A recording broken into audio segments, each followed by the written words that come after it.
সম্মানিত দর্শক শ্রোতা, পরম সৃষ্টিকর্তা যিনি অসীম দয়ালু, শুরু করছি তার নাম। আজকের বিষয় সমন্বয়কারী ও বৈষম্য বিরোধী ছাত্ররা নিজেদেরকে রক্ষা করার জন্য, নিজেদেরকে মানে বিপদ আপদ বালা মুসিবত থেকে রক্ষা করার জন্য যে আহ্বান জানিয়েছেন সার্জিস আলম, সে বিষয়ে আপনাদের সাথে কিছু শেয়ার করছি। আসলে এই সার্জিস আলম কিছুটা অনুভব করে, কিন্তু ছেলে হিসেবে রাজনীতি তো আর জীবনে করেনি, এই জীবনের শুরু। তার শুরুতে অনেক ভুল ত্রুটি, অনেক কিছু না বোঝা, অনেক দক্ষতা তো আর থাকে না। দক্ষতা আস্তে আস্তে হয়। তারা কেবল ছাত্র রাজনীতি শুরু করেছে, তারা তো এখন অনেক স্বপ্ন দেখে, অনেক স্বপ্ন দেখতে পারে, অনেক স্বপ্ন দেখে, কিন্তু সেই স্বপ্ন কতটা বাস্তবায়ন হয় সেটা আহ, ভিন্ন বিষয়। বিভিন্ন রাষ্ট্রে কতটা তাদেরকে কতটুকু গ্রহণ করছে সেটা তারা অন্ততপক্ষে কম বেশি বুঝতে পারছে, যদিও বাংলাদেশের সকল কাঠামোগুলো তাদের পক্ষে থাকলেও বিশ্বের কোনো রাষ্ট্র, কোনো দেশ, কোনো দেশের কূটনীতিক অবস্থা কোনো দিক থেকে এই অন্তর্বর্তীকালীন সরকার প্লাস সমন্বয়কারী তৌহিদ জনতা, মব জনতা, তাদের বিন্দু পরিমাণ কোনো গ্রহণযোগ্যতা নেই। যাই হোক, সেদিকে একটা বিষয়। আর একটা বিষয় হলো বিএনপি যথা রীতিমতোই এই সমন্বয়কারী বৈষম্য বিরোধী ছাত্রদের ডিসিশনের মানে পক্ষে নেই, বিদেয়ী তারা সবসময় আতঙ্ক ফিল করছে। তারা ভাবছে, তারা সবসময় বলছে যে আমাদের এই অবস্থা হতে পারে।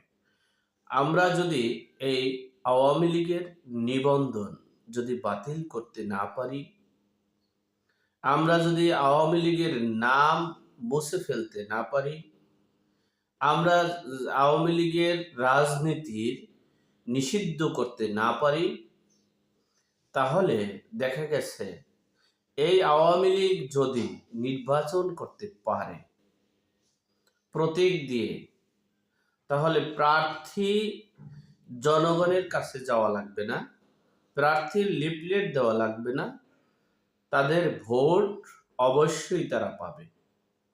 সেক্ষেত্রে সমন্বয়কারীরা যদি ভোটের চিন্তা করি, যদি ভোট হয়, তাহলে আমরা যে ছাত্র জনতার দল হবে সেটা হচ্ছে সবচেয়ে নিচে চলে যাবে, সবচেয়ে। আর যদি ভোটের চিন্তা না করি, হা না ভোটের ব্যবধানে এবং ডিক্লেয়ারের ব্যবধানে যদি আমরা নিয়ে যাই, সেটা ভিন্ন বিষয়। তারপরও আপনার ডিক্লেয়ার দিয়ে যদি নিয়ে যাওয়ার চেষ্টা করে, তাহলে বিএনপি যদি আওয়ামী লীগ নির্বাচন করতে পারে, নিবন্ধন বাতিল না করলে তো নির্বাচন করতে পারবে, আর বিএনপি নির্বাচন করে ডিক্লেয়ার দিলেও বিএনপি তো ছাড় দিচ্ছে না, তাহলে তাদের অবস্থা খুবই ভয়াবহ।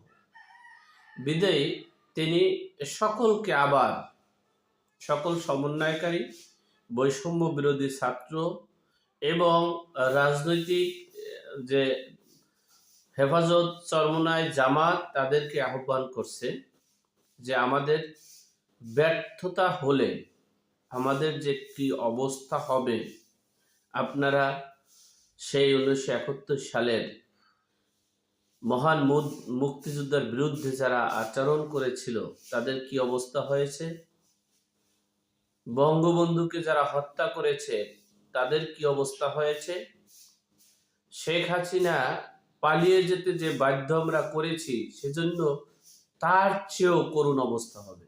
কারণ হচ্ছে সেটা হলো বাবার প্রতিশোধ নিচ্ছে, আর এটা হলো তার নিজের নিজের শরীর কাটা কেটে যদি যায় যে ব্যথা, আর অন্যের শরীর, বাবার, মার, ভাই বোনের শরীর কেটে গেলে সে ব্যথা না, ব্যথাটা অনুভব করা যায়, ওষুধ বড়ি খাওয়ানো যায়, হেল্প করা যায়, সহযোগিতা করা যায়, কিন্তু তিনি যে প্রতিটা ক্ষণে ক্ষণে যে ব্যথা পায়, সেই ব্যথাটা কিন্তু পাচ্ছে কে, যিনি আঘাত পাচ্ছে।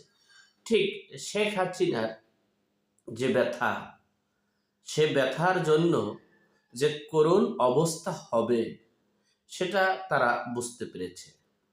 বিধেয় তারা মিশন এবং ভীষণ হচ্ছে একটাই, আওয়ামী লীগ নামে কোনো রাজনৈতিক দল থাকতে পারবে না এবং প্রতীক নৌকা থাকতে পারবে না, নিষিদ্ধ করতে হবে।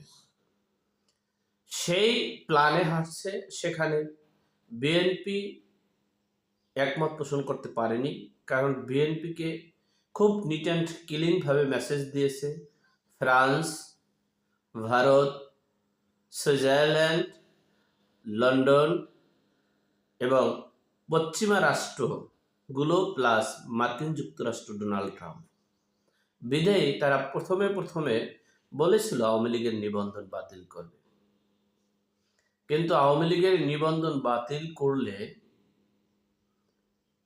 এই করতে পারে, সেটা ভিন্ন বিষয়। তারা এক প্রজ্ঞাপনের মাধ্যমে সব শেষ করে দিতে পারে, কিন্তু এই 48 ঘন্টা টেকতে পারবে কিনা সেটা একটা বিষয়। কারণ হচ্ছে বাংলাদেশের মানুষ নির্মম, তারা ইতিহাস গড়তে জানে।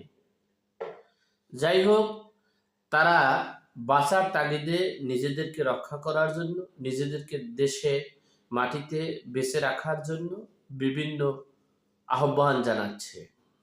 বিভিন্ন গণমাধ্যমের কাছেও তারা বলতে চেয়েছে, যেটা বলেছিল শেখ হাসিনার পালিয়ে যাওয়ার বা চলে যাওয়ার পূর্বে যে কথাগুলো বলেছিল, ঠিক সেইভাবে তারা আতঙ্ক ফিল করছে, তারা খুব আশঙ্কায় আছে। যাই হোক, সর্বোপরি কথা হচ্ছে এখন এই সমন্বয়কারী বৈষম্য বিরোধীরা, ছাত্ররা, এই ছাত্র জনতারা, এই মব তৌহিদ জনতারা, তাদের ভবিষ্যৎ সামনে কি হবে। আমি তাদেরকে বারবারই বলেছিলাম যে আওয়ামী লীগের পুনর্গঠন একটা চলে গেলে সেটা ফিরে আসতে মিনিমাম 10 থেকে 15 বছর সময় লাগত।